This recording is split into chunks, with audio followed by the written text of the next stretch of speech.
Són el Sergio, l'Ester i l'Antoni. Són els primers de la seva classe en ciència. Gràcies a això podran gaudir de 15 dies de formació gratuïta. Se senten com si els hagués tocat la loteria.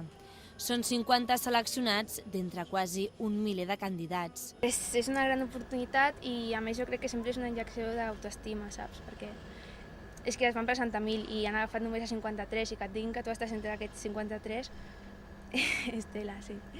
L'Ester estarà al taller de materials. En canvi, en Sergio es dedicarà a l'astronomia.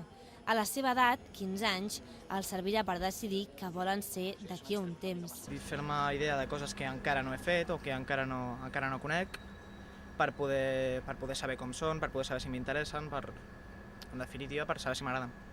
Però no tot acabarà aquest estiu. Un cop finalitzades les vacances, se'ls farà un seguiment perquè continuïn avançant. Això és la porta d'entrada, no és el punt final.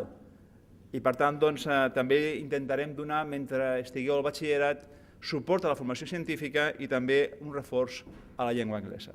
Això significa que tens una possibilitat d'anar al futur i que et sigui ajudar pel batxillerat, una ajuda pel batxillerat, pel treball de recerca, i potser per la universitat també, alguna ajuda.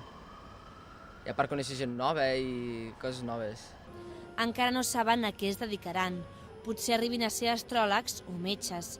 El que sí és clar és que almenys durant aquest estiu el seu talent podrà agafar volada amb la mà de professors universitaris.